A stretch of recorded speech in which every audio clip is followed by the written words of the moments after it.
নমস্কার বন্ধুরা, আমার রান্নাঘরে সকলকে স্বাগত। আমার আজকের মেনু হলো পটল চিংড়ি। বাঙালির সেরা রেসিপিগুলোর মধ্যে অন্যতম হলো এই পটল চিংড়ি। তাহলে চলুন দেখিনি পটল চিংড়ি বানানো। পটল চিংড়ি বানানোর জন্য যে যে উপকরণগুলি লাগবে সেগুলি হলো পটল, আলু, পেঁয়াজ, আদা রসুন বাটা, টমেটো আর চিংড়ি মাছ। প্রথমে গ্যাসেতে একটা কড়াই গরম করে তাতে অল্প পরিমাণ সর্ষের তেল দেব। তেলটা ভালো করে গরম হয়ে গেলে তাতে কেটে রাখা পটলগুলো দিয়ে দেব।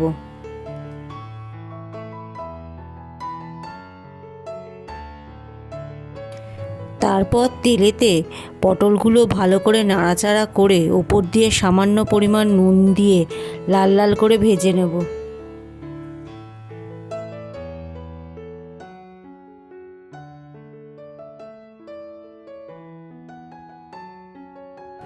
পটলগুলো ভেজে তুলে নেওয়া হয়ে গেলে ওই একই তেলেতে চিংড়ি মাছগুলো দিয়ে হালকা করে ভেজে তুলে রাখবো।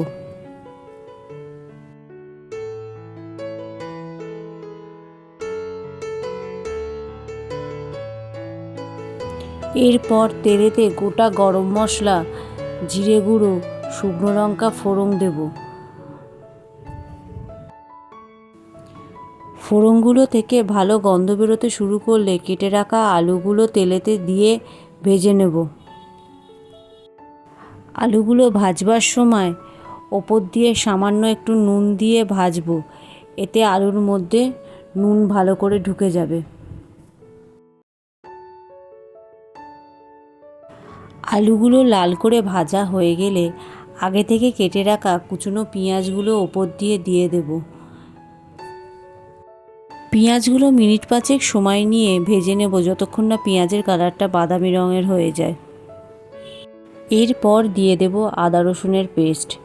তারপর পেঁয়াজ, আদা, রসুন ভালো করে কষিয়ে নেব, যতক্ষণ না কাঁচা গন্ধ যাচ্ছে। সব কিছু ভালো করে কষানো হয়ে গেলে ওপর থেকে কুচিয়ে রাখা টমেটোগুলো দিয়ে দেব। দিয়ে সব কিছু ভালো করে কষিয়ে নেব। এরপর দিয়ে দেব হলুদ গুঁড়ো, লঙ্কার গুঁড়ো, জিরে গুঁড়ো, ধনে গুঁড়ো, কালারের জন্য কাশ্মীরি লঙ্কার গুঁড়ো আর স্বাদটাকে ব্যালেন্স করার জন্য সামান্য একটু চিনি।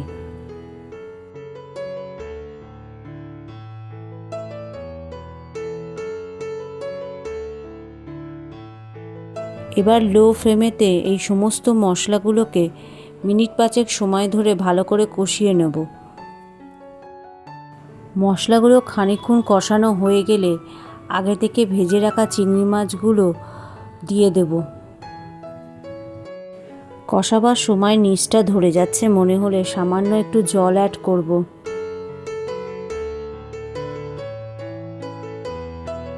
সব কিছু ভালো করে কষানো হয়ে গেলে ওপর দিয়ে গরম মশলা গুঁড়ো দিয়ে মিশিয়ে নেব। মশলা থেকে তেল ছাড়তে শুরু করে দিলে ওপর থেকে জল দিয়ে আগে থেকে ভেজে রাখা পটলগুলো দিয়ে দেব।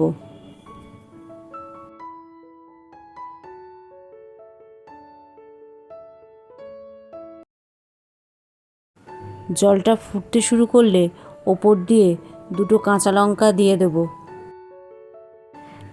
তারপর মিডিয়াম ফ্লেমেতে মিনিট পাঁচেক সময় ঢাকা দিয়ে আলুগুলো সেদ্ধ হতে দেব। ব্যাস তৈরি হয়ে গেছে আমাদের অনুষ্ঠান বাড়ির মতন পটল চিংড়ি। রেসিপিটা ভালো লাগলে অবশ্যই একটা লাইক করে দেবেন। চ্যানেলে নতুন বন্ধু হয়ে থাকলে চ্যানেলটা সাবস্ক্রাইব করে নেওয়ার অনুরোধ রইল।